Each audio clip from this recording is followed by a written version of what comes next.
Yo, good day mga boss. For today's video, Happy New Year pala mga boss. Happy New Year.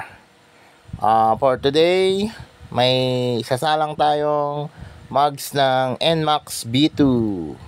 Yan mga boss, stock paint pa lang yan. Lilihain lang natin. Then, yon, may bago kaming alagang aso, si Jimbo.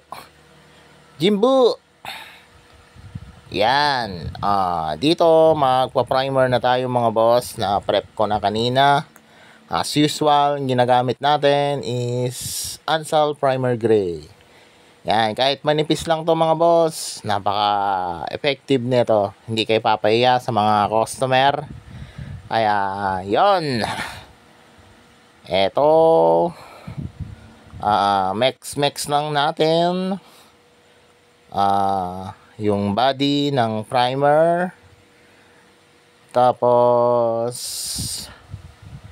3:1 ng okay na yan mga boss. Maliit lang naman yung mugs. Hardener natin. Then kung gaano na karami yan, yan na ilalagay mong thinner mga boss. Yan, para goods na goods, kapit na kapit. Yan. Then mix lang yan mga boss hanggang lumapot siya, kasi para mag-mix yung reducer natin tsaka yung primer natin. Yan mga boss. Huwag niyong kalimutan yung catalyst. Yun ang pinaka-importante doon mga boss. Then yan na. Bubuga na tayo. Let's go. NMAX B2 mugs. Saka lang na natin yan. One eternity later. At yun, dito nga mga boss, naka-cure na ako ng 3 hours sa primer natin. Na-prep ko na, naliha ko na. Ito na yung kulay natin, tortoise blue. Yan, napakaangas na kulay. At ito, gagamit tayo ng strainer, then minigun strainer, para hindi makalusot yung mga dumi.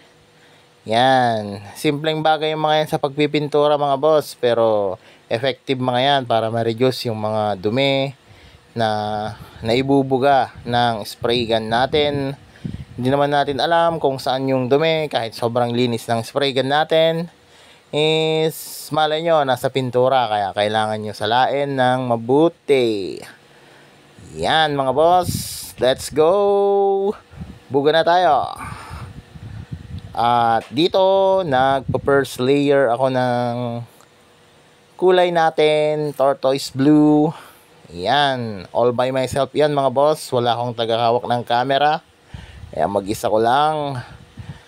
Sana mag-subscribe kayo lagi para meron nanto akong iPhone 15 Pro Max na kusang nagbibideo. Yung sumusunod na siya sa akin kahit hindi na binibidyohan. Ayan mga boss, nakakulay na tayo dyan. Okay, mag-cure lang tayo ng 30 minutes. One eternity later. Oh my God! Wow! At yun na nga mga boss, napawaw pa yung tropa nating negro. Yan na po yung finish natin after 2 layers of clear coat. Bale, may effect pala yan mga boss. Pinatungan ko yan ng metallic blue. Parang shadow lang niya mga boss. Pag nasinagan ng araw, yung part na nailawan is mag blue. Yan mga boss. Tapos na naman yung isang project natin. Wala bang gustong magpa-shout out? Sensya na mga boss, di ko pa tinignan. Yan, dito mga bossing, tapos na yung project natin.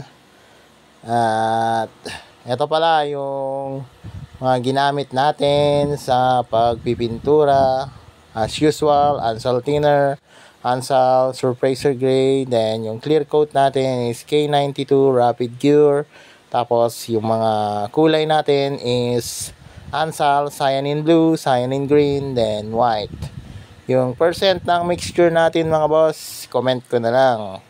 Okay, bye! Thank you sa panonood!